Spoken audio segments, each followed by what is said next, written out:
On veut couper nos caméras d'abord, non? Et on laisse la caméra de Razak seulement, non?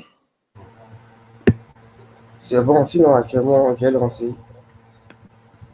Ok. Et quand tu vas nous introduire après que nous allons apparaître.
Bonjour, chers participants.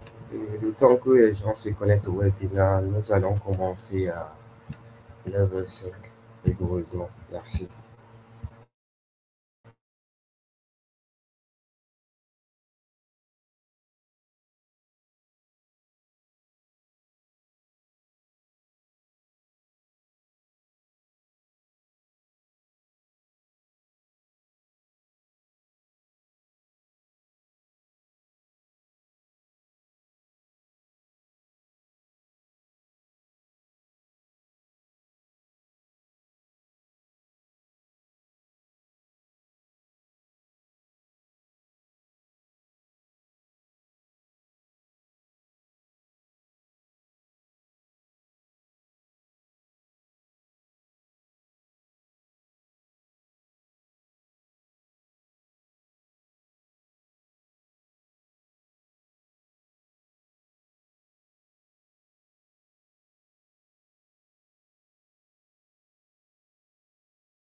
Bonjour à tous et à tous. Merci de vous avoir connecté sur notre webinaire. Et nous vous souhaitons une chaleureuse bienvenue à ce webinaire consacré à un sujet d'une importance cruciale dans le paysage financier en constante évolution. L'agence e-banking, facteur d'inclusion financière. Je suis Bouko Razak et c'est avec un immense plaisir que je prends le rôle de modérateur pour cette session qui se veut enrichissante. Avant de commencer, permettez-moi de vous présenter brièvement notre entreprise, Digital Impact. Nous sommes une entité passionnée et engagée dans l'accompagnement des fintechs et des entreprises dans leur stratégie de développement et de transformation digitale. Notre expertise couvre l'acquisition et l'adoption, le développement de réseaux d'agents et l'innovation centrée sur l'expérience client, ainsi que la gestion des risques.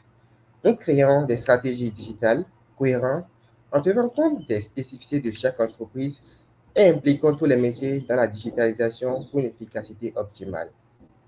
Notre parcours passe par une quête constante pour exploiter les nouvelles technologies afin de rapprocher les services financiers des populations qui ont le plus besoin. C'est dans cet esprit que nous avons réuni aujourd'hui deux éminents experts pour discuter de l'impact de l'agence e-banking sur l'inclusion financière.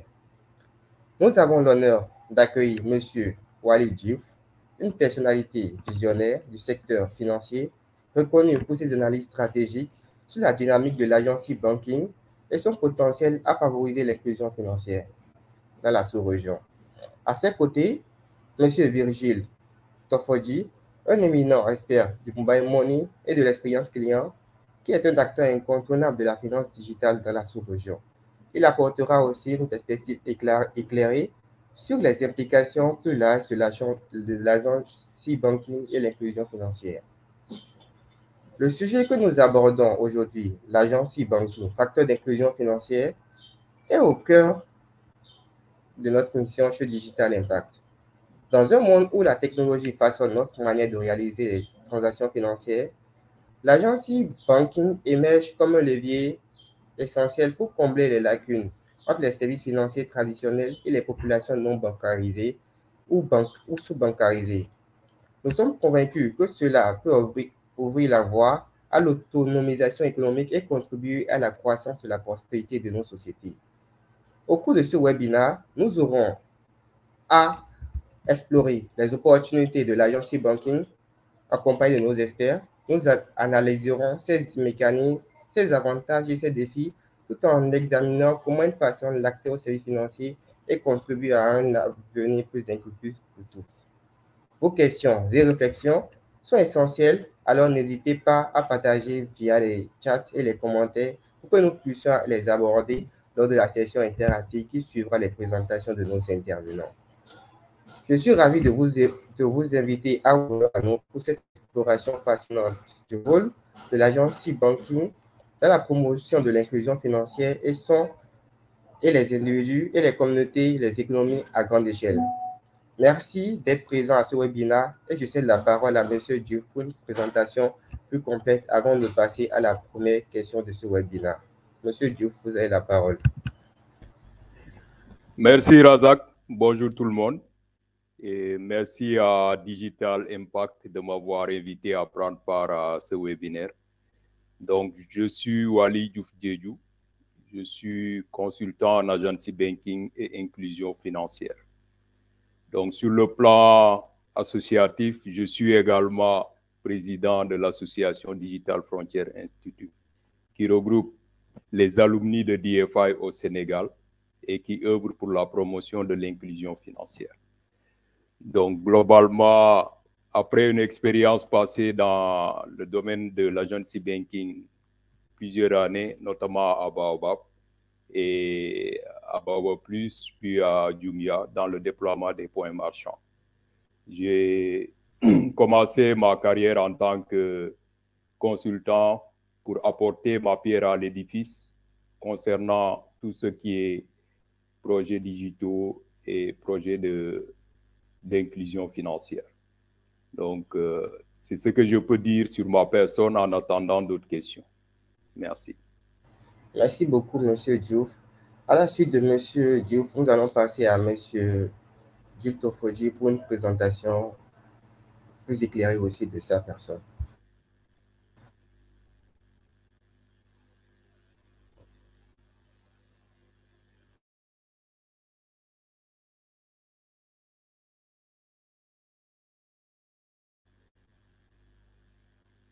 Monsieur Virgile, votre micro n'est pas actif.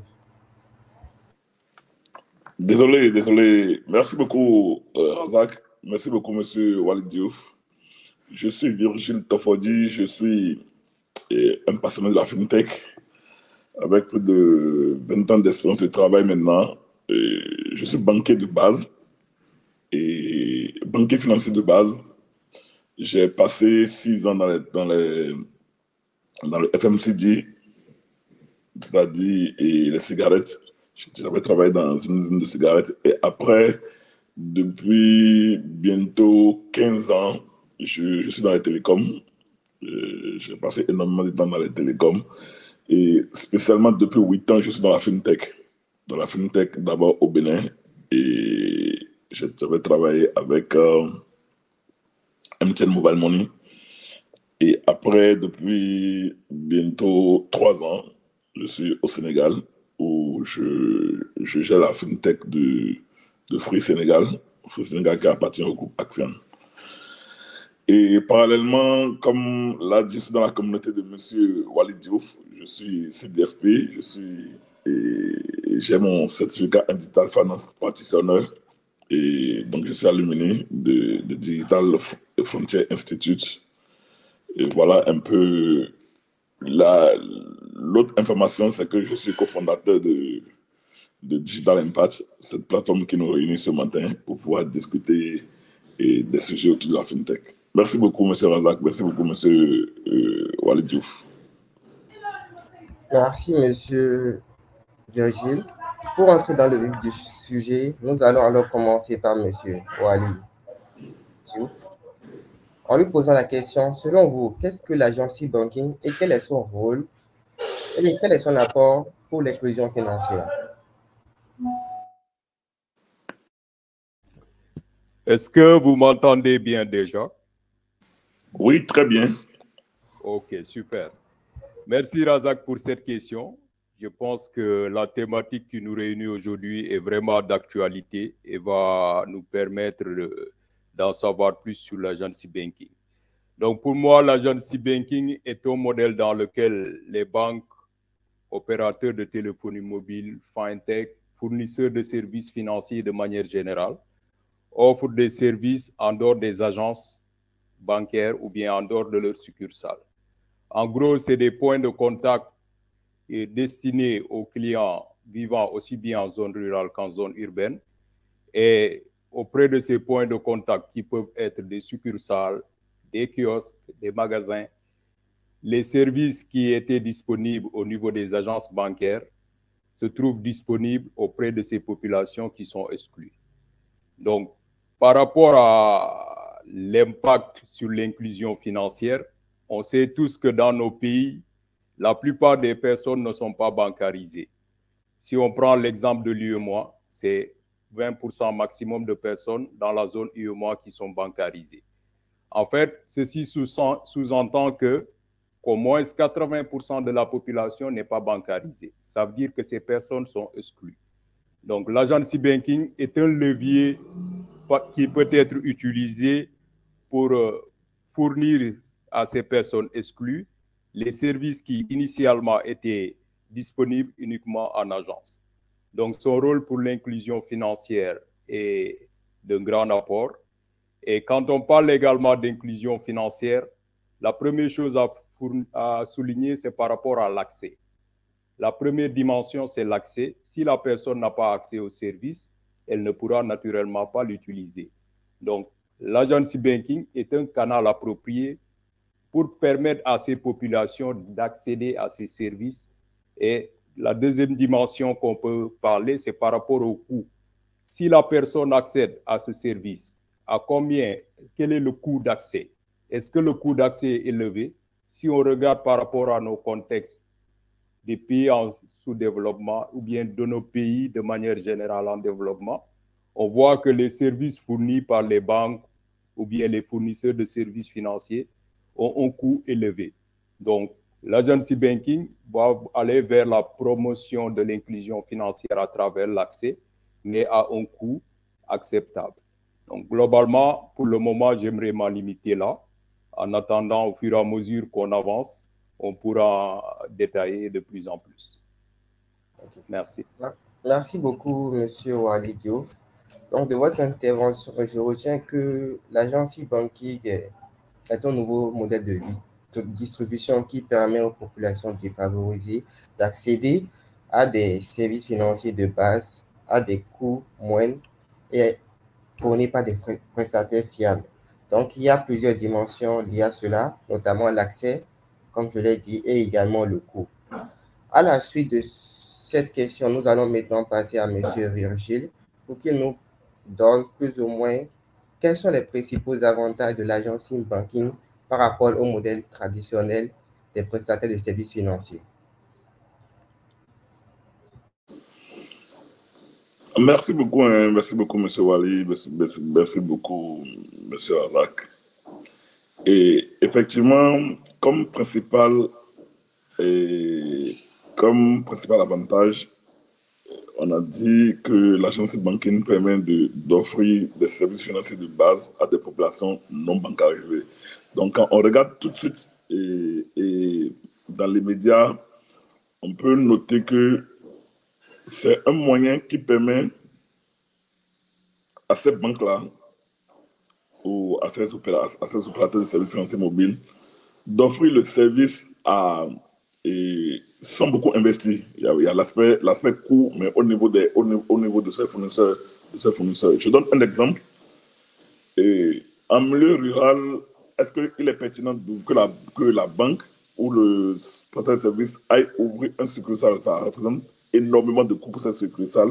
Donc, le premier avantage de l'agence banking, c'est de pouvoir passer par des intermédiaires qui sont déjà établis en milieu défavorisé principalement, ou même dans les autres milieux qui sont déjà principalement établis, de passer par ces intermédiaires-là pour pouvoir offrir des services financiers de base. Donc, il y a un aspect coût, non seulement pour le client, mais également pour le prestataire, c'est-à-dire le fournisseur de services. Au-delà de ça, l'autre avantage aussi qu'on peut citer dans la foulée, c'est que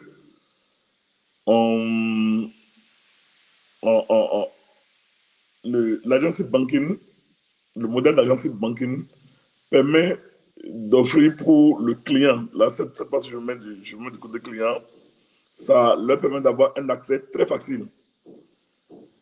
D'autant plus que l'idée, c'est vraiment de rapprocher au maximum les services financiers digitaux de ces populations défavorisées. Donc, par le modèle de l'agence banking, ces clients peuvent avoir un accès très facile à ce service. Et j'aime souvent donner des exemples. Imaginez que le paysan qui doit aller payer son prêt, qui doit aller rembourser son prêt, doit faire une centaine de kilomètres avant de trouver une agence de banque pour pouvoir rembourser son prêt. Vous voyez, ça représente un coût. Or, quand on passe par le modèle de l'agence banking, c'est-à-dire que dans son milieu rural, dans son village, il a forcément un agent intermédiaire qui est là et il n'a pas besoin d'engager énormément de coûts pour pouvoir aller obtenir son service. Donc, principalement, il y a l'aspect coût pour le fournisseur de services financiers mobiles, mais également, il y a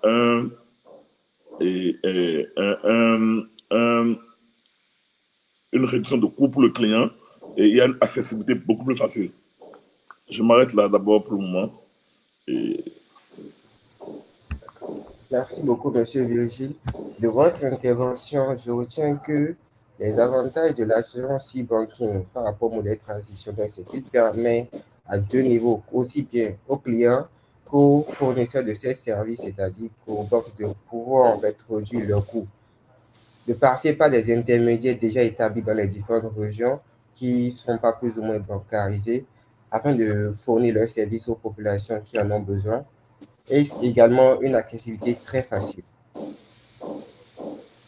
Donc, pour pouvoir continuer dans cet élan, nous allons alors passer à M. Diouf pour lui poser. Pouvez-vous nous partager des exemples concrets de pays ou de régions où l'agence banking a eu un impact significatif sur l'inclusion financière? Merci Razak, mais avant de continuer, si tu le permets, j'aimerais juste rajouter quelque chose par rapport à la question que tu as posée précédemment. C'est, je pense, les principaux avantages de l'agency banking. Donc, je pense qu'il faudrait peut-être revenir par rapport au contexte et rappeler un peu avant le déploiement de l'agency banking, qu'est-ce qu'il y avait. On peut remarquer que le modèle de la distribution bancaire reposait sur le déploiement des agences et des succursales principalement, notamment les agences physiques, exemple CBAO qui va déployer une agence au niveau de la région de Ziguinchor. Le problème avec ce modèle, c'est que le client qui est dans le département de Bignona, par exemple, va parcourir des kilomètres pour venir juste à Ziguinchor effectuer sa transaction. Donc, en gros, si on regarde de manière générale, les banques déploient leurs succursales dans ces zones, mais ces succursales ne sont pas à proximité de là où vivent les clients. Et par rapport aux avantages de l'agency banking, on peut les scinder en 3 avantages. Le premier avantage, c'est par rapport aux avantages clients. Avec l'agency banking, il y a la proximité client. La proximité client, un exemple concret, c'est la banque en déployant un agent dans les zones reculées ou bien dans un village. Le client a accès à son compte, il peut effectuer des dépôts, des retraits et rembourser son crédit de manière générale sans pour autant parcourir des kilomètres. L'autre avantage, c'est par rapport aux avantages de la banque. Qu'est-ce que la banque gagne en déployant un réseau d'agents? Donc, comme l'a dit Virgile, il y a l'aspect aussi rentabilité. C'est pas trop rentable pour une banque de pouvoir déployer à tout coin de rue des agences physiques. C'est coûteux parce qu'il y a le coût d'exploitation qui entre en jeu. Il faut louer une agence, déployer du personnel, s'assurer de l'acheminement du cash et avoir un personnel physique qui est sur place en permanence, qui est payé par mois. Avec l'agency banking, on n'en a pas besoin. La banque ne va pas payer l'agent sur une base fixe, mais habituellement, les modèles qu'on a en place, c'est la banque paye à la commission. Ça veut dire quoi? Ça veut dire que si Razak est un agent et Razak effectue des opérations pour le compte d'un fournisseur X, c'est à chaque fois que l'agent effectue des opérations qu'il sera payé. Le mois où Razak ne va pas effectuer des opérations, Razak ne sera simplement pas payé. Donc, qu'est-ce que maintenant l'agent gagne? Ça, c'est l'avantage agent. Qu'est-ce que Razak, en tant qu'agent, gagne à devenir agent? L'agent utilise son argent, son propre argent, pour effectuer les opérations pour le compte du fournisseur X. Mais l'agent perçoit à chaque fois, ou bien selon le modèle, l'agent perçoit habituellement par mois, ou bien ça peut ne pas être par mois également, des commissions. Et donc, Razak a intérêt à faire plus de transactions parce que Razak sait que s'il ne fait pas de transactions en tant qu'agent, il ne percevra pas la commission. Et l'autre avantage qu'on peut mentionner par rapport aux agents, c'est la notoriété. Si vous allez au niveau des villages, vous allez vous rendre compte que les agents qui sont déployés dans certains villages, la perception des clients qui vivent dans ces villages, c'est que l'agent est un employé de la banque ou bien du fournisseur. De ce fait, l'agent gagne plus de notoriété. J'aime souvent donner l'exemple où, quand j'étais à Baobab, par exemple, où je venais déployer un agent en 2014 au niveau des villages, et je me rendais compte que beaucoup de personnes félicitaient l'agent du fait que, vu que son point était brandé aux couleurs de Baobab. La perception des clients est que l'agent est un employé de Baobab. Donc, tout le client était vraiment satisfait de lui en disant que maintenant, tu es un employé de Baobab. Mais le client ne comprend pas derrière que c'est juste un partenariat qui vise à représenter représenter la banque. Donc, ça, c'est les trois avantages que c'est de ressortir. Et maintenant, par rapport à l'exemple concret qui constitue ta question, on peut donner plusieurs exemples. Le premier exemple que je vais prendre, je ne vais pas chercher loin, j'ai travaillé à Baobab.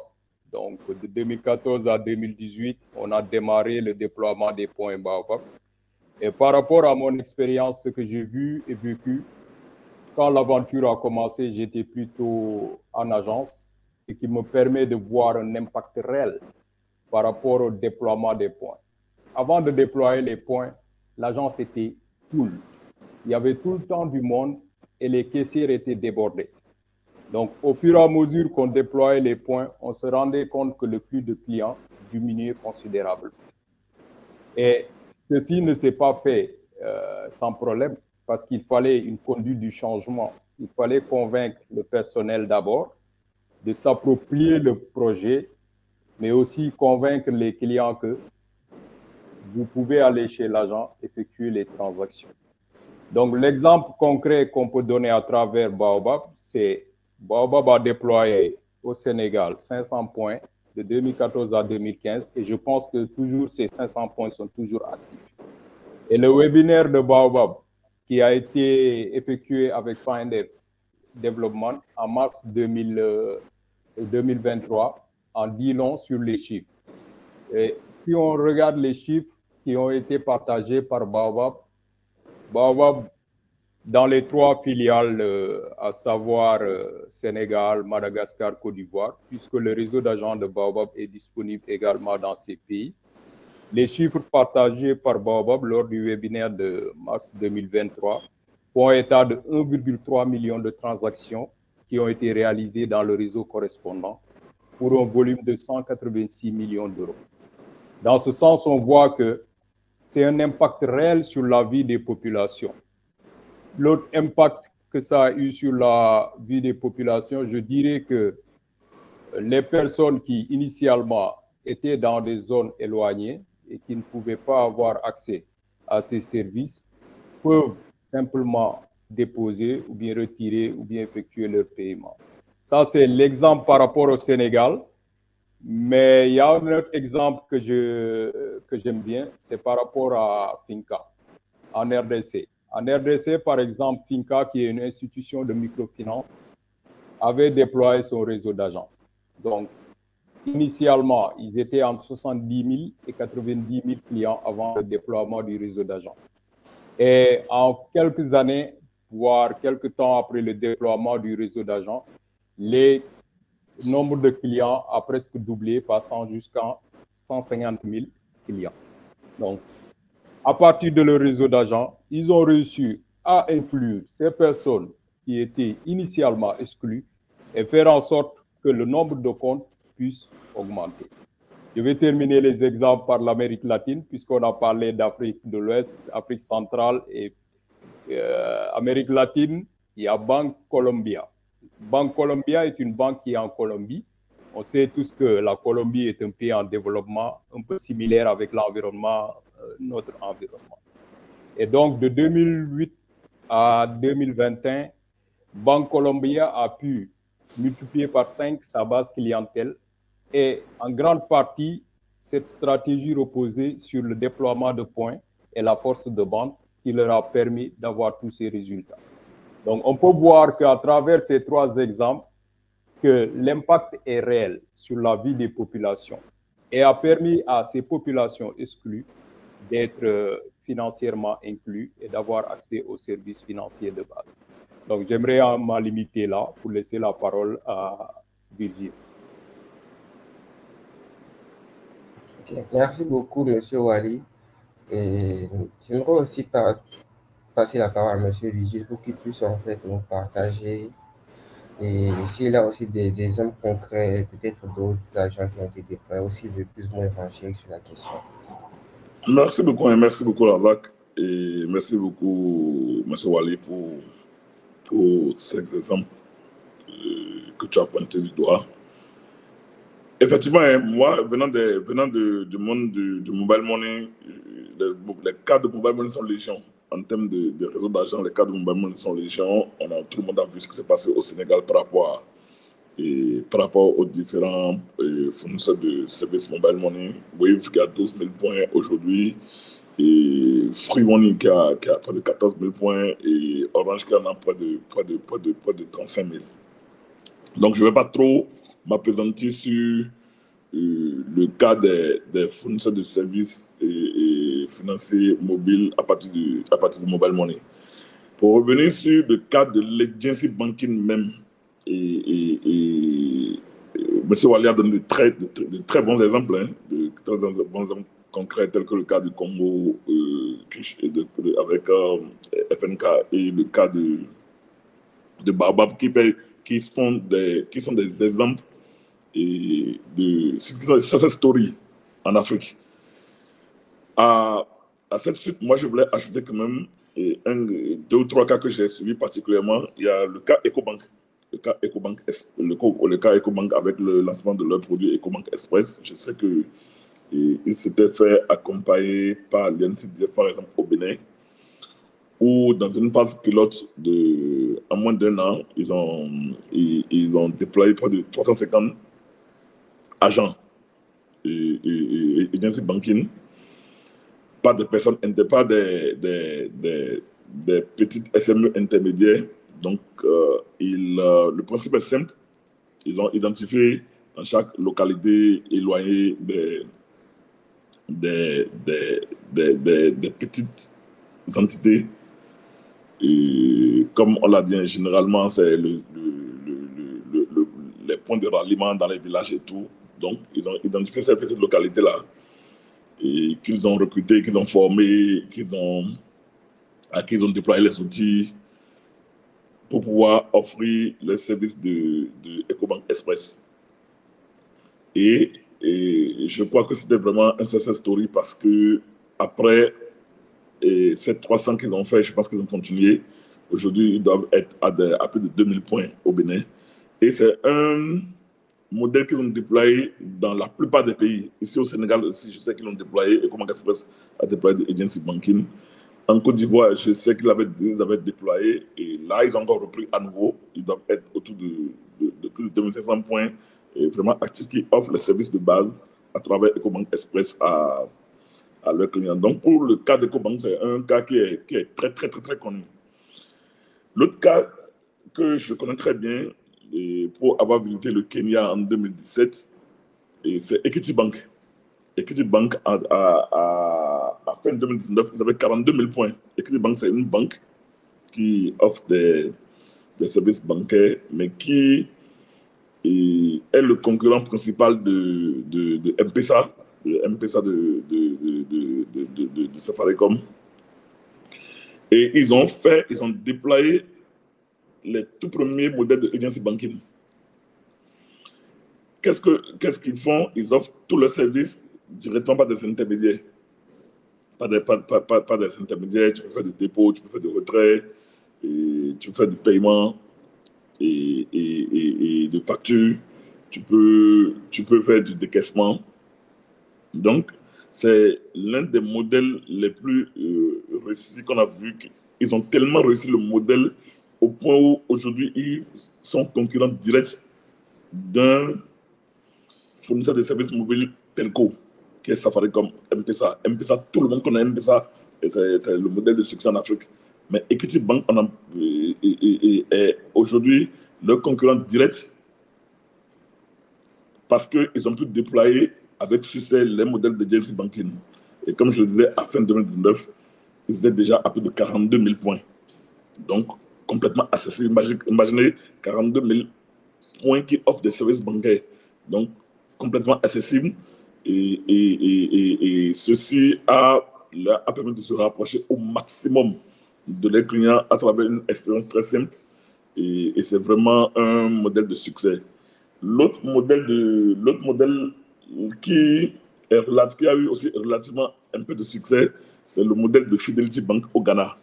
Fidelity Bank au Ghana, et ils ont également développé un modèle d'agency banking pour pouvoir contrer un peu MTN Mobile Money au Ghana. Donc, eux aussi, ils font leur petit bonhomme de chemin. Est-ce qu'ils ont réussi comme Equity Bank? Relativement oui, relativement non.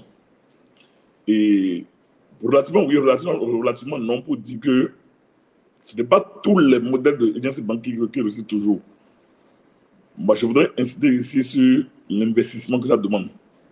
Parfois, ça demande beaucoup d'efforts en ressources humaines, ça demande beaucoup d'efforts en temps, et parfois,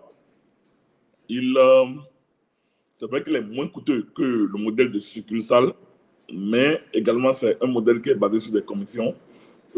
Et donc, parfois, les banques n'arrivent pas à tenir. Il y a beaucoup de banques qui ont essayé, qui ont laissé.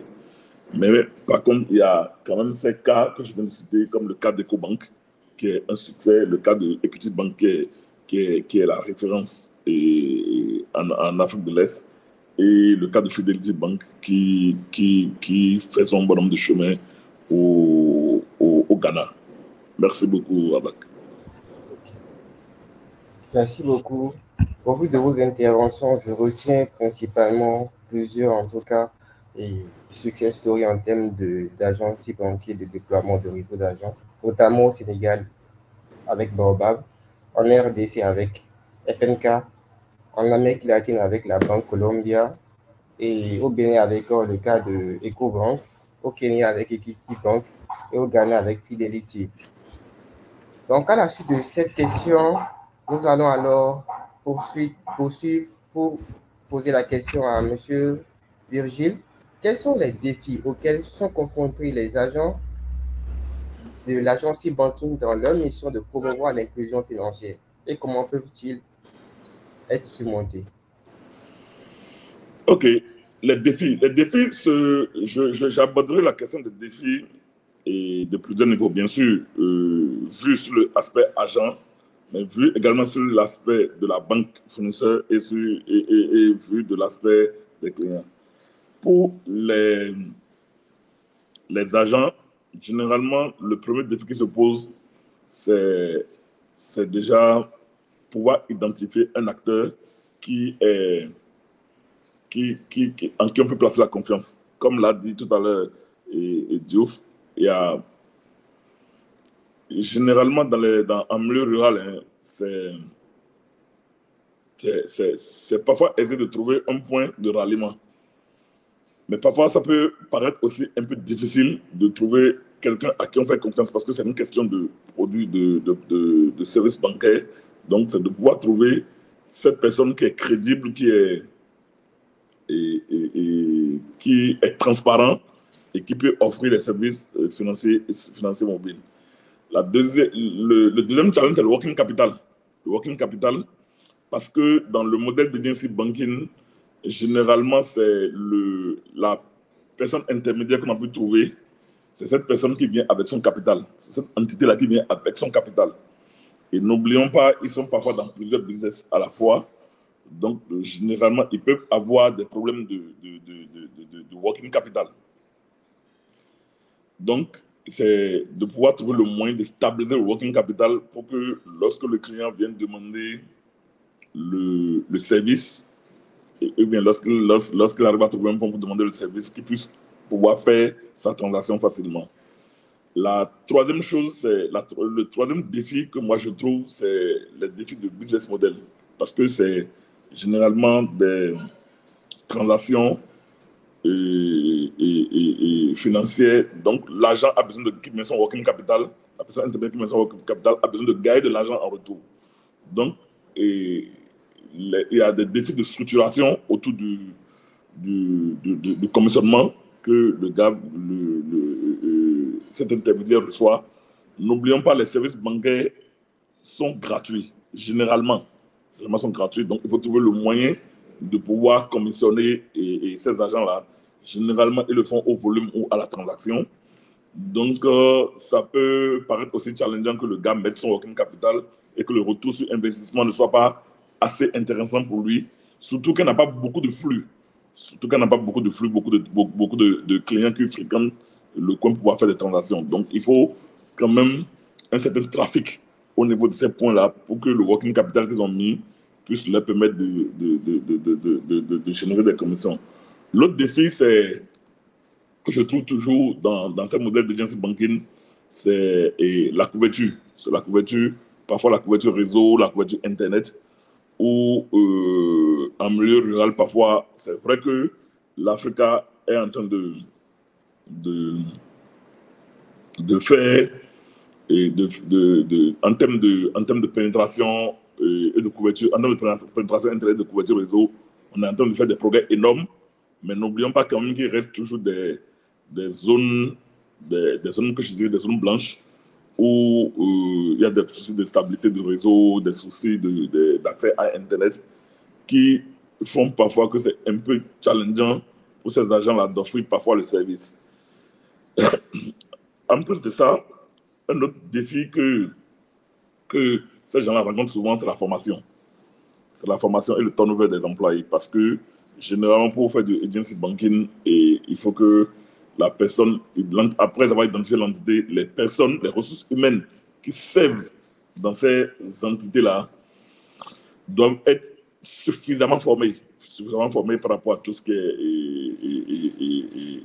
formation de base par rapport aux services financiers et digitaux, comment identifier une carte d'identité, comment identifier la personne qui a fait la transaction, les questions de blanchiment et tout. Donc, ces problèmes de formation, quand la formation n'est pas très bien assurée, ces gens-là n'arrivent pas à bien offrir le service aux clients. Donc, c'est un défi, le défi de la formation, il faut pouvoir bien former. Et même quand ils sont formés, parfois, il y a un problème de turnover, il y a un problème de remplacement de personnel.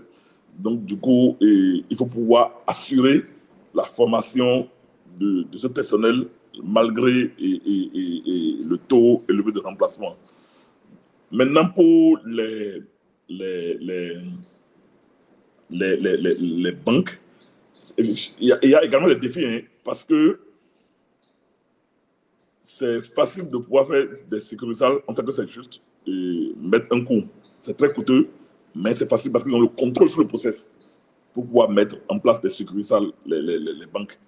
Mais quand vous rentrez dans le modèle de agency banking, c'est des intermédiaires. Ces gens-là, c'est des intermédiaires.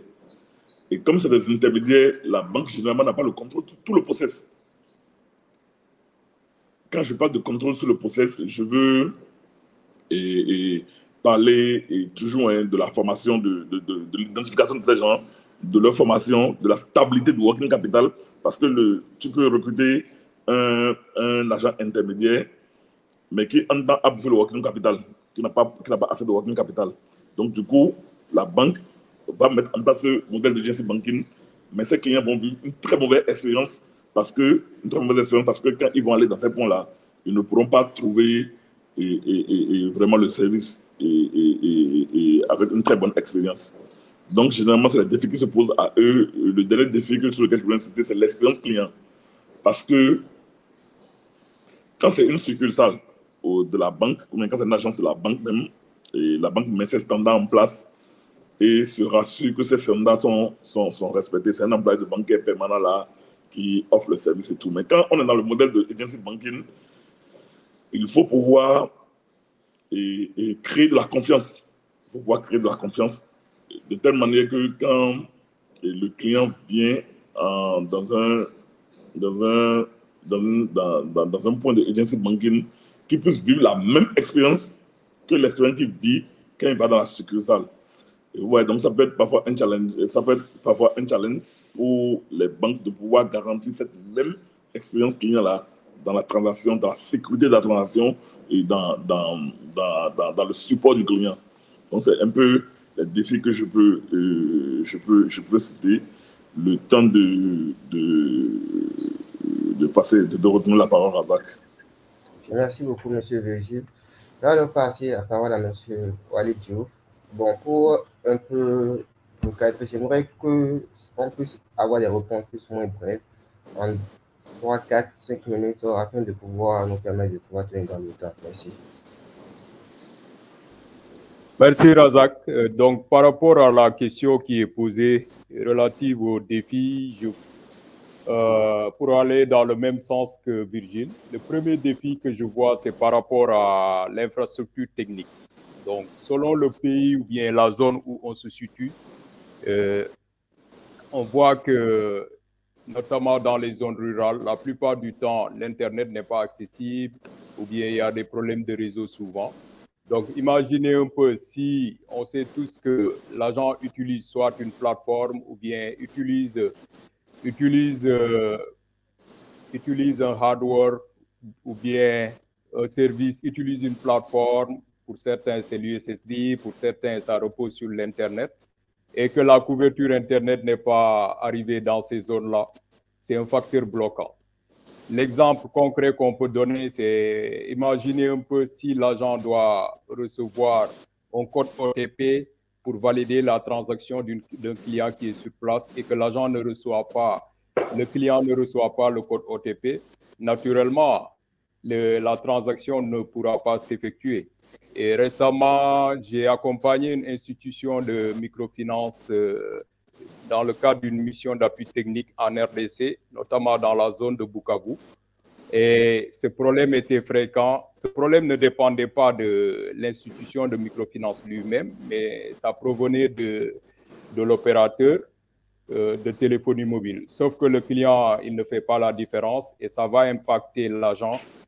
Et si on check la base de données, on voit que du début jusqu'à un certain mois, on voit qu'il y a une croissance des opérations.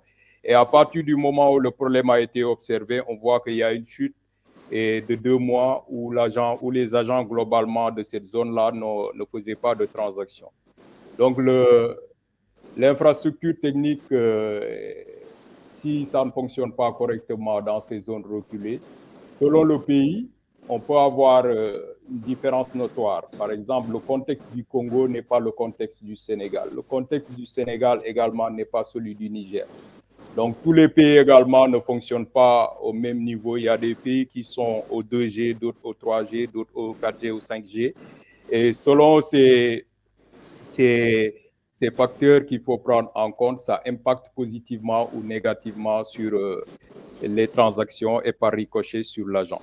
Donc, le deuxième facteur, comme je peux donner, est relatif à la formation. On sait tous que la formation est un vrai challenge.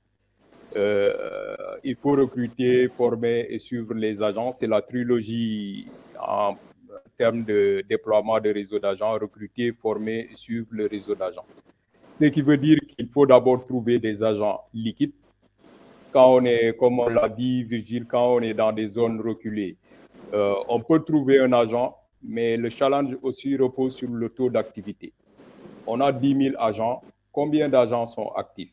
Est-ce que 5 000 agents sont actifs? On se retrouve avec un taux d'activité de 50%. Et dans la majorité des cas, quand on regarde, on check la base des opérateurs ou bien des fournisseurs, on se rend compte que beaucoup de fournisseurs se réclament ou bien disent qu'ils ont un nombre d'agents élevé. Mais si on regarde le taux d'activité, on se rend compte que ce taux d'activité est extrêmement faible. D'où la nécessité de former ces agents. Ça m'amène à dire une autre chose également et à insister par la formation sur une chose qui me paraît très importante. C'est quoi? Dans la plupart des marchés, on voit que les agents qui sont recrutés, c'est des agents classiques. Par agent classique, comprenez, c'est un agent qui peut effectuer les services d'un opérateur de téléphonie mobile, les services de notre fournisseur de banque, les services de notre fournisseur d'une institution de microfinance.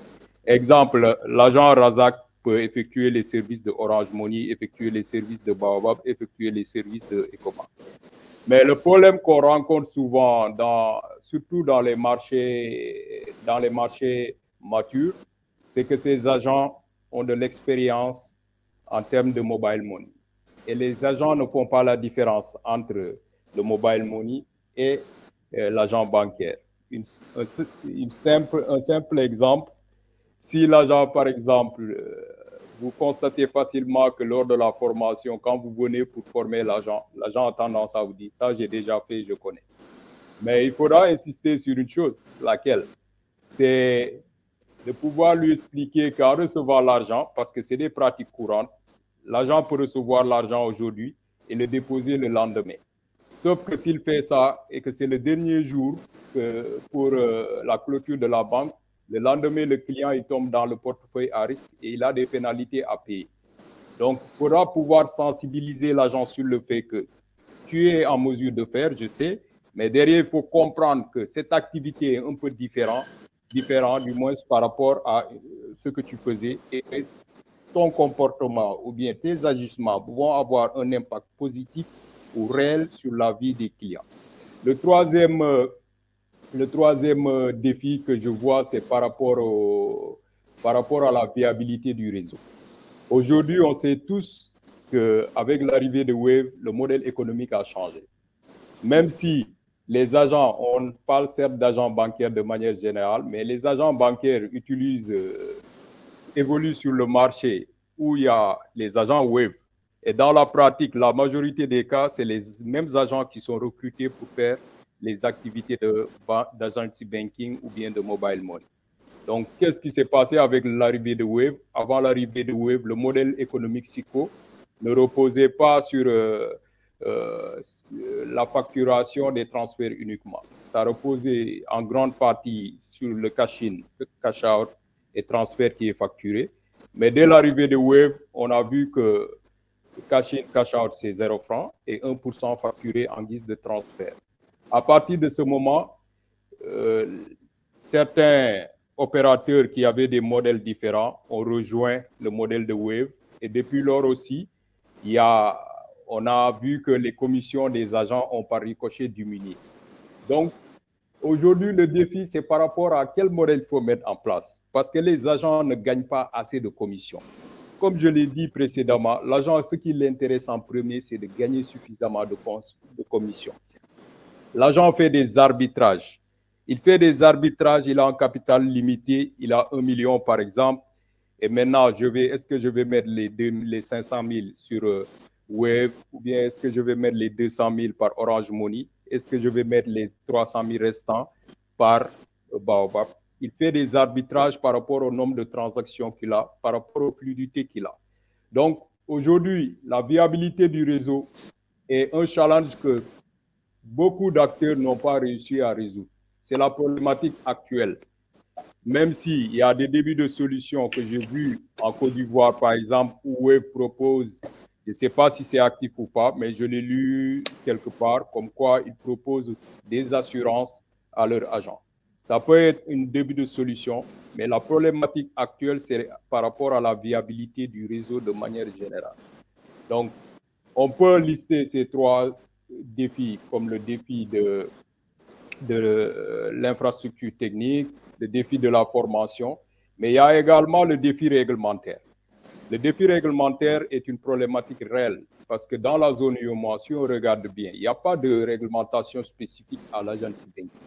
La réglementation, l'agency banking se réfère plutôt à la réglementation 1508 relative à la monnaie électronique.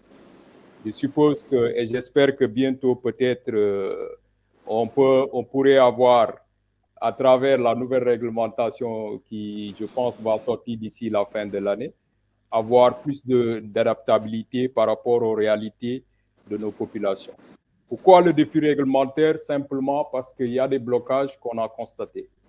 Par exemple, pour les fintech. Certains fintech qui viennent et qui arrivent sur le marché avec des modèles économiques intéressants ne peuvent pas évoluer simplement parce que la réglementation en vigueur a des facteurs bloquants sur certains points. Le deuxième point est l'exemple qu'on peut donner, par exemple, les ouvertures de compte. Aujourd'hui, avec la réglementation actuelle, les ouvertures de compte doivent être faites en agence. Ça ne veut pas dire qu'il n'y a pas des ouvertures de compte qui se font sur le terrain. Il y a bel et bien des ouvertures de compte qui se font sur le terrain, mais c'est des comptes qui sont bloqués à un certain niveau, ou bien c'est des pré-ouvertures de compte. Pour l'ouverture complète, le client est obligé de passer en agence. Donc, imaginez un peu si un fournisseur déploie une équipe sur le terrain et que ce fournisseur parvient à faire des ouvertures de compte, il conviendra de noter que le client de ce fournisseur doit parcourir des kilomètres pour pouvoir venir compléter l'ouverture de compte en agence. Le dernier défi que j'aimerais mentionner, c'est même, je vais survoler sur ça, c'est par rapport au fait que l'agent doit arbitrer, l'agent doit faire des arbitrages avec un capital limité et l'agent se voit dans beaucoup de modèles aller approvisionner son compte en agence. Il parcourt des kilomètres pour aller faire des transactions. Il y a le dernier défi, c'est par rapport à la sécurité et à la fraude. On voit que par rapport à la fraude, c'est une réalité. Même si les gens n'en parlent pas, la fraude, elle est là. C'est ça la réalité du terrain. Et certains acteurs ou bien certains fournisseurs ont éprouvent des difficultés pour contrer la fraude. Et par exemple, un client qui se présente chez l'agent pour effectuer des transactions avec la complicité, un client qui se présente chez l'agent avec la complicité de l'agent pour effectuer des transactions. Il est fréquent que les agents aussi veulent effectuer des transactions juste pour gagner la commission et faire créer des clients actifs qui vont juste faire des transactions histoire de gagner la commission derrière, mais en réalité, c'est pas des clients, c'est pas des vrais clients en fait. Donc, j'aimerais m'en limiter là. Je sais qu'il y a beaucoup de choses à dire, mais il est important tout de même de préciser que malgré tous ces défis, il faut savoir que ces défis ne sont pas insurmontables et peuvent être surmontés grâce à l'accompagnement d'experts ou bien de personnes compétentes ou bien d'entreprises qui ont de l'expérience dans ce domaine. Merci, Razak. Ok, merci beaucoup, M. Diouf. Des entreprises pour l'accompagnement, c'est comme des entreprises telles que Digital Impact pour ne serait-ce que assurer et accompagner ces entreprises dans leur processus de déploiement de réseau d'agents. Donc, au vu de vos interventions, il y a beaucoup de défis que j'ai repérés, notamment le défi de formation, le défi de l'infrastructure technique, les défis du réglementaire, pour ne citer que ceux-là. Alors, on va passer à la toute dernière question, qui est celle de comment les institutions financières peuvent-elles s'assurer que les services proposés via l'IoT Banking sont accessibles et adaptés aux besoins spécifiques des populations défavorisées? Pour cette question, je vais demander à M. Diouf de bien vouloir nous. Ok, merci beaucoup, Razak. Et merci. Pardon? Monsieur Diouf. Ah, Monsieur Diouf, ok. Ben, pas de souci, tu peux le laisser continuer. Hein. Non, continue, il n'y a pas de souci. Je vais prendre un deuxième. Il n'y a pas de souci. Vas-y, Virgile. Alors, monsieur Diouf, vous avez la parole. Non, je voulais revenir quand même sur un dernier aspect des défis. Tout à l'heure, c'est le défi de l'identification des clients par rapport à l'aspect sécurité. Je sais que M. Diouf a beaucoup insisté sur l'aspect sécurité, mais dans un réseau d'argent, l'un des défis majeurs aussi, c'est le défi de l'identification des clients. Surtout quand on commence par s'éloigner du milieu urbain, c'est très difficile de pouvoir identifier les clients. C'est vrai qu'en milieu rural, on va me dire que traditionnellement, on sait identifier les populations et pas nos méthodes coutumières. Hein. Mais des problèmes de carte d'identité, des problèmes de documents d'identité sont un vrai problème généralement à l'inclusion financière, mais plus précisément encore à l'audience banking, où ici la réglementation fait état du fait qu'il faut identifier le client lors de la transaction. Ouais, donc c'est cet aspect que je voulais insister. Avant de revenir sur la question comment les institutions financières peuvent s'assurer que les services proposés via le banking sont accessibles et adaptés aux besoins.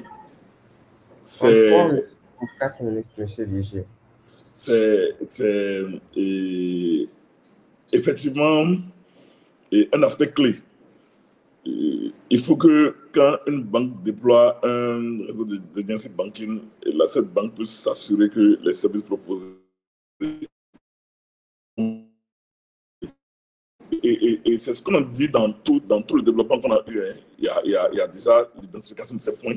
C'est l'identification de l'intermédiaire concerné.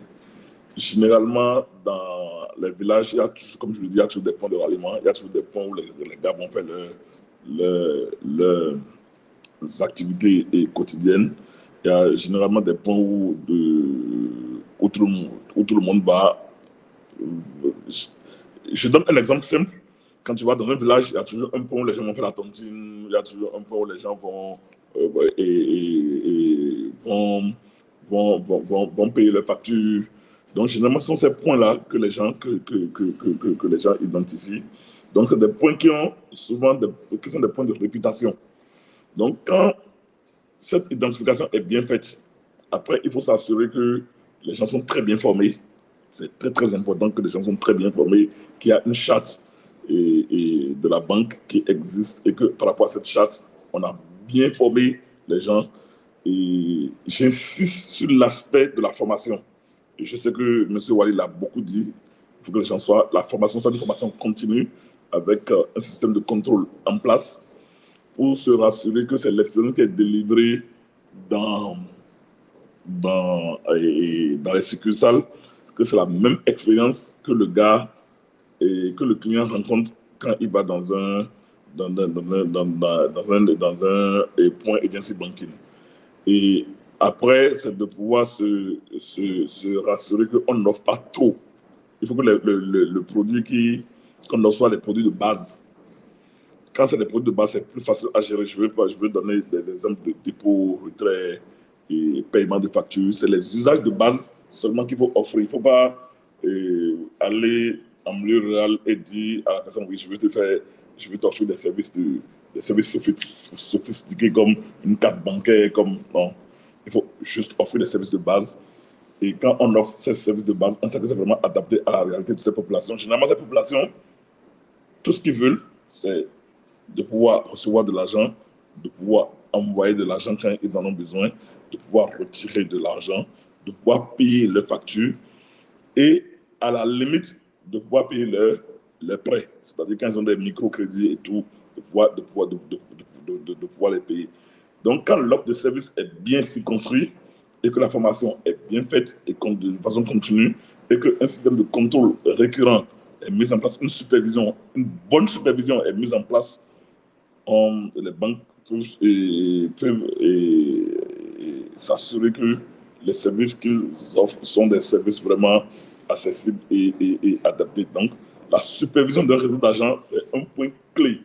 Et dans la supervision, je mets les aspects de formation, les aspects de contrôle, les aspects de visibilité et l'aspect de visibilité et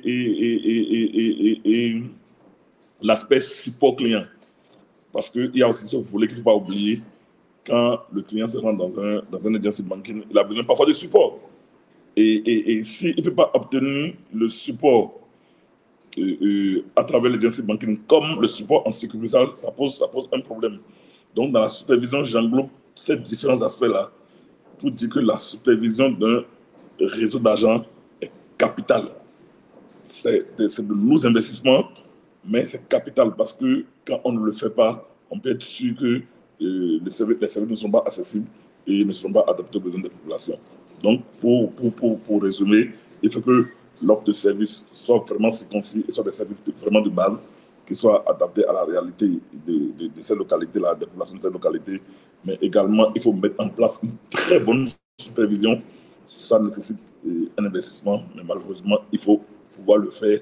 Et à travers cette supervision, on est sûr qu'on a mis un processus de contrôle en place, on a mis un processus pour garantir la visibilité, pour garantir le support de ces agents-là, de ces agents agency banking, mais également le support des clients. Merci beaucoup. Ok, merci beaucoup, M. Vigil. Je vais passer à une question à M. Diouf en 3 minutes pour qu'il puisse nous éclairer par rapport à cela, donner son point de vue. Merci Razak. Par rapport à la question posée, je pense que Virgile a insisté sur le point fondamental sur lequel nous devons insister. Effectivement, la supervision est un aspect fondamental. Comme vous le savez probablement, c'est En déployant un réseau d'agents, la plupart du temps, les fournisseurs mettent en place une supervision par zone, c'est-à-dire avoir une équipe dédiée pour la supervision à Dakar, une équipe dédiée pour la supervision à Ziguinchor et j'en passe. Donc, exemple, une équipe de gestionnaire de recrutement, gestionnaire de correspondant. Dans d'autres modèles, ça s'appelle gestionnaire de réseau d'agents, GRA. Et pour recruter, former et suivre. Donc, pourquoi insister sur la supervision comme l'a fait Virgile? C'est parce qu'elle est fondamentale. Il ne suffit pas simplement de déployer les agents et les laisser continuer les transactions d'eux-mêmes. Sinon, ça ne marchera pas. La personne chargée de superviser, ça veut dire que cette personne doit assurer le suivi, recruter, former, suivre. La formation ne s'arrête pas simplement à une formation initiale, mais il faut également effectuer des formations de rappel. Pourquoi il est important aujourd'hui pour durant le suivi effectué, de s'assurer que tous les services déployés sont disponibles chez l'agent, c'est que l'agent a tendance à effectuer juste certains types de transactions, soit dépôt-retrait. Et par exemple, s'il y a moins de clients qui ne font pas de paiement de facture sur la plateforme, pour effectuer les paiements de facture, l'agent peut en un certain temps oublier comment faire ça. Donc, il est important durant la formation que l'équipe chargée de la supervision, que ce soit GECOR ou bien que ce soit GERA, de s'assurer que les services sur lesquels l'agent a été formé peuvent être effectués.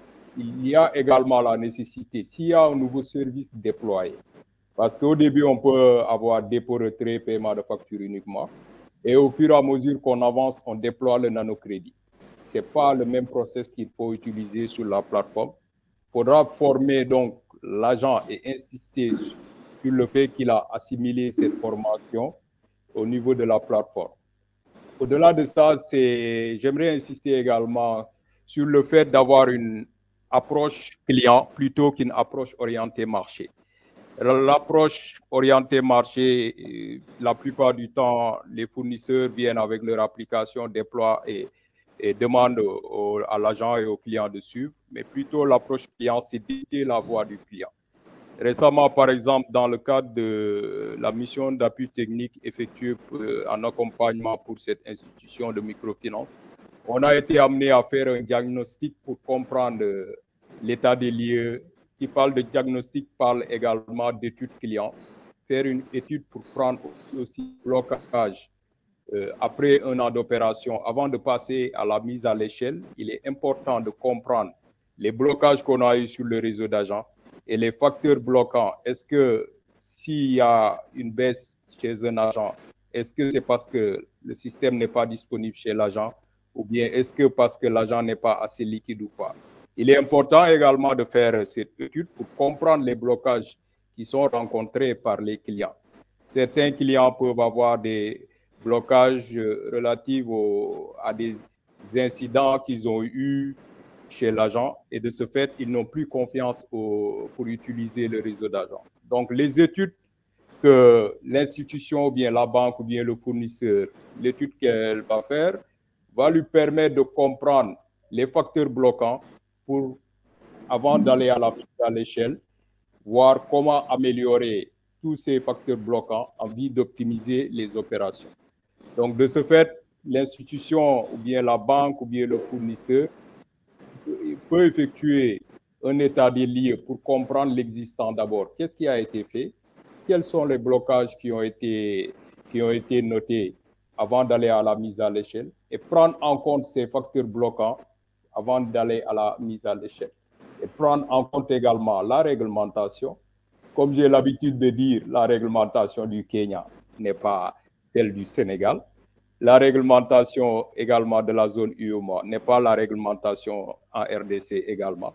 Tous ces paramètres doivent être pris en compte dans le déploiement du réseau d'agents et les institutions également doivent en avoir conscience et mettre en place des mesures pour pouvoir évaluer avant, pendant et après déploiement quel est l'état d'évolution du réseau d'agents. Donc, je vais m'en limiter là pour ne pas tirer en longueur. Merci. Juste un petit complément, et c'est également, et je pense qu'avec la nouvelle technologie, il faut pouvoir mettre le digital également au service de déploiement de ce réseau pour pouvoir donner une bonne expérience aux clients, à l'agent et aux clients. Quand la transaction est... Il faut tout faire pour rendre la transaction très facile, c'est ce que je voulais dire. Parce que plus la transaction est facile, plus les clients en milieu rural ont une appétence à utiliser le réseau d'argent. On a vu l'expérience de Wave, on a vu l'expérience implacable de Wave, dans lequel aujourd'hui un client qui va dans un réseau d'argent, généralement ne fait rien. Il n'a même pas besoin de garder un coup de PIN. Et aujourd'hui, on a déployé, au Sénégal par exemple, tous les fournisseurs, la plupart des fournisseurs ont déployé le QR code pour pouvoir faciliter les transactions aux clients. Et ils ont déployé aussi des modèles de OTP qui permettent aux clients de ne pas trop se casser la tête lorsqu'ils font une transaction. Donc, c'est pour dire, et pour finir, que le digital est un moyen que les fournisseurs les institutions financières peuvent utiliser vraiment pour pouvoir rendre et pouvoir donner une meilleure expérience lors des transactions dans le réseau d'argent. Merci beaucoup. Okay. Merci beaucoup pour votre intervention, pour vos interventions. Au vu de vos apports, de vos réponses, je retiens principalement qu'il serait important de pouvoir en fait adapter des solutions ou des produits spécifiquement en fonction des réalités de chaque région. Donc, comme M. Diouf l'a dit, une solution qui est adaptée au Kenya ne sera pas peut-être opportune au Sénégal et vice-versa. Ensuite, il faut aussi avoir une bonne supervision du réseau d'agents. Pour finir, il faut mettre la technologie et la réglementation au cœur de toute initiative de production ou de création de plus-value en ce qui concerne l'agence banking. Donc, nous sommes au cœur de tout à la fin de notre présentation sur ce panel et il y a pas mal de questions de nous des quatre que je me ferai le plaisir d'aborder et d'afficher. Il y a M. Chokpon Romariko qui dit bonjour. Le constat au Sénégal, en Côte d'Ivoire par exemple, est que l'agence banking et spécifiquement le mobile banking est en grande partie proposé par les opérateurs télécoms et non pas des structures bancaires existantes et fiables. Ne sommes-nous pas face à un déclin de la banque traditionnelle? Quels sont les freins qui empêchent des banques de se lancer dans ce périmètre? N'étant pas un expert du sujet, je me trompe peut-être. Merci. Donc, je vais laisser la parole à M. Diouf pour ne serait-ce qu'il essaie de répondre à M. Romaric. Merci.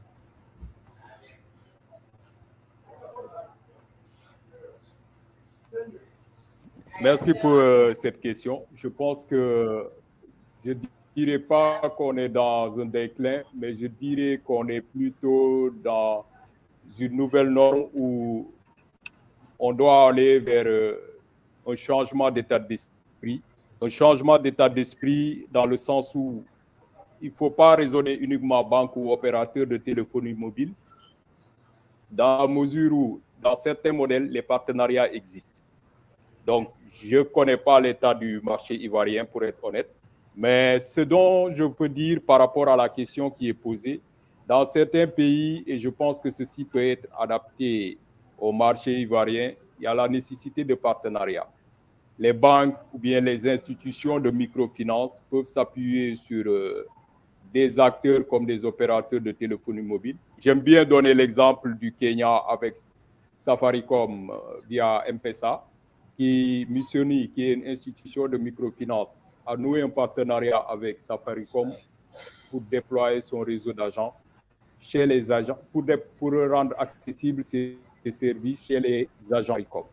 Donc, pourquoi pas, on peut peut-être aller vers ces types de partenariats où on aurait en Côte d'Ivoire peut-être des partenariats du genre MTN avec des acteurs bancaires qui vont utiliser le réseau MTN ou Orange ou bien Move.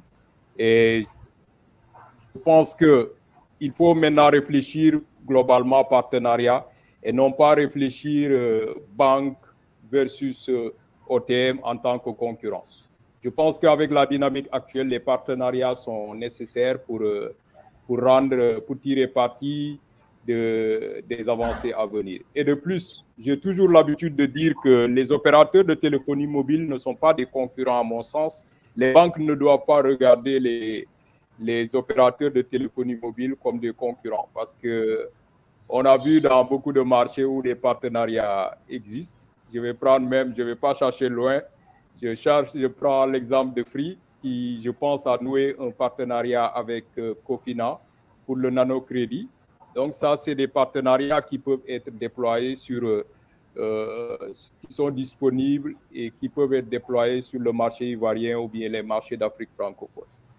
Donc, à mon sens, il ne faut pas raisonner banque versus OTM, mais plutôt les banques doivent voir la chose comme aller dans le sens de partenariat dans la mesure où les OTM, les opérateurs de téléphonie mobile, ont une base de données beaucoup plus fournie et le réseau d'agents mobile money. Pourquoi aller chercher autre part alors qu'on a déjà un réseau d'agents actifs? Ils peuvent aller dans le sens de partenariat. Je ne sais pas si je réponds à la question ou pas, mais c'est ce que je peux dire pour l'instant. Ok, on va laisser la parole à M. Vigile s'il a des ajouts, ne serait-ce que rajouter. Merci beaucoup, Razak, merci beaucoup, M. Wali. Et effectivement, il faut raisonner partenariat au lieu de voir les différents acteurs comme des concurrents entre eux. La deuxième chose aussi, c'est qu'il faut quand même faire évoluer, je pense quand même qu'il faut faire évoluer sur la réglementation. Parce que je pense qu'aujourd'hui, les banques ont gardé cette culture de réglementation qui représente un gros blocage, surtout dans la partie dans la partie ouest africaine ou la partie Afrique francophone. Quand tu vois au niveau du Kenya, par exemple, je sais que depuis 2011, la Banque centrale du Kenya avait une réglementation sur ce qu'ils appellent le KCB, Kenya Commercial Bank. Ils avaient une instruction dessus qui encadrait l'agence banking depuis 2011. Et c'est ce qui a permis à Equity Bank de pouvoir déployer un large réseau d'argent de 42 000 points. Donc vous voyez, parfois la réglementation aussi, l'évolution, mais le progrès de la réglementation aussi permet la chose. Je pense qu'il y a des plaidoyers qui ont été faits au niveau de la Banque centrale de l'Afrique de l'Ouest pour pouvoir faire bouger un peu la réglementation et pour pouvoir permettre à ces acteurs-là de sortir de leur cadre de banque traditionnelle.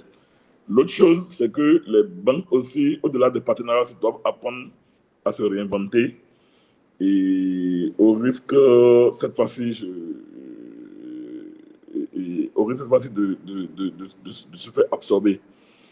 Parce que hier, on parlait des acteurs de la téléphonie mobile. Et parfois, les gens ont l'impression que c'est des concurrents. Mais aujourd'hui, il y a les fintechs qui vont 3 fois plus vite. Moi, j'ai vu le cas de Jamo en Côte d'Ivoire qui est en train de se déployer sérieusement. Ouais, tu vois, et à travers leur propre réseau d'agences et d'agents. Donc, moi, je pense qu'on ne doit pas se voir comme des concurrents, mais on doit plutôt se réinventer à travers des partenariats. Il a parlé tout à l'heure de partenariats et Free Cofina. Il y a le partenariat au Sénégal, il y a le partenariat Orange et Baobab qui est en place. Donc, à travers ces partenariats, les banques doivent apprendre à se réinventer et à décentraliser certains services de base.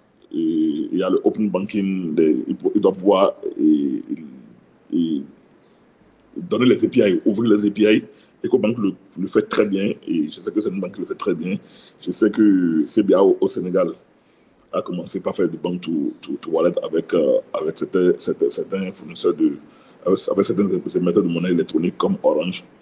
Donc, il faut beaucoup plus aller dans ce genre de partenariat et les banques doivent quitter ce complexe de banque traditionnelle et tout en respectant la réglementation qui en elle-même doit évoluer et nouer des partenariats, donner les API pour pouvoir offrir ces services-là pour une meilleure inclusion. Merci beaucoup. Merci beaucoup. J'espère que M. Romari Chokon a pu en fait avoir réponse à sa question, sa préoccupation. Nous allons maintenant passer à Madame Rama Chantal Ndiaye qui demande bonjour. Pouvez-vous nous parler de la gouvernance de l'agence banking vis-à-vis de la BCAO? Merci d'avance. Cette fois-ci, je passe la parole à M. Virgile. Oui, vis-à-vis de la BCAO, est-ce que, en fait, je pense que ce que Madame Rama Chantal demande, c'est est-ce qu'il y a un truc là, une réglementation particulière par rapport à l'agency banking? M. Wali va intervenir, mais je ne crois pas. Je sais qu'il y a une réglementation par rapport aux émetteurs de monnaie électronique, la réglementation 008-05 de 2015, qui est en train d'être retravaillée au niveau de la Banque centrale pour que la Banque centrale est en train de vouloir la faire progresser.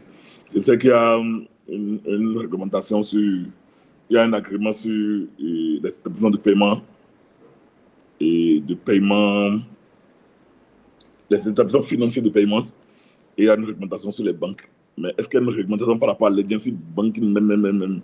Je ne crois pas. Je peux toujours chercher. Mais ça n'empêche pas les banques de l'Afrique de l'Ouest, les banques de l'UEMOA, de pouvoir déployer de l'agency banking. EcoBank a pu déployer son concept d'agency banking. Parce que de toute façon, il y a toujours le concept de distributeur et de sous-distributeur qui apparaît dans la plupart des instructions. Donc, c'est un peu ce que je peux dire. Ok, monsieur Wali, vous avez la parole en 3 minutes. Effectivement, je confirme que pour le moment, il n'y a pas de réglementation d'agency banking en zone UEMOA. Donc, la réglementation d'agency banking se réfère à la réglementation 2015-08 de la BCAO relative à la monnaie électronique.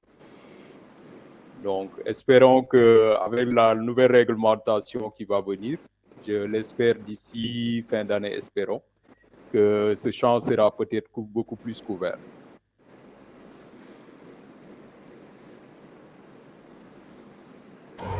Ok, merci beaucoup. Je crois que c'était la dernière question. Nous sommes au terme de notre webinaire et j'aimerais notamment remercier nos différents intervenants. Et pour conclure, j'aimerais bien dire que nous avons eu le privilège d'explorer les horizons prometteurs de l'agence banking en tant que moteur d'inclusion financière, guidé par l'expertise notamment de M. Wali Diouf et de M. Virgile Tofodji. Les connaissances partagées aujourd'hui sont une invitation à repenser nos approches et à saisir les opportunités en fait pour cette révolution financière en marche. L'agence banking ne se limite pas à une simple innovation financière. C'est une démarche vers un monde plus équitable et connecté. À travers cette initiative, nous pouvons émanciper les couches les plus vulnérables de la société, briser les barrières géographiques et économiques et catalyser le potentiel latent dans chaque coin de notre société. Les défis sont inévitables, notamment les différents panélistes nous ont élucidé par rapport à cela, mais ils sont également une opportunité de perfectionner nos stratégies, d'élaborer des solutions plus résilientes et d'améliorer l'accès aux services financiers pour tous. En tant que participants à ce mouvement, nous avons la responsabilité de forger un avenir où chaque individu, indépendamment de sa situation, peut accéder aux outils nécessaires pour se bâtir un avenir plus stable et prospère. Les connaissances partagées aujourd'hui sont le début de cette transformation. Embarquons ensemble dans cette quête continue vers l'inclusion financière et l'anticipation économique. Avec l'agence banking comme catalyseur, nous pouvons forger un monde où les opportunités financières ne sont plus un privilège, mais une réalité partagée. Je tiens principalement à remercier M. Wali Diouf et M. Vigile Tofoji pour leurs connaissances éclairées et leurs réflexions inspirantes. Je me remercie également chacun d'entre vous pour votre engagement et vos questions pertinentes. Ensemble, nous pouvons bâtir un avenir financier plus inclusif et durable. Merci d'avoir rejoint aujourd'hui et continuer à explorer, à innover et à collaborer pour le potentiel de l'agence banking et de l'inclusion financière en tant que moteur d'inclusion financière de façon générale. Merci à tous et bonne journée à vous. Merci. Merci beaucoup.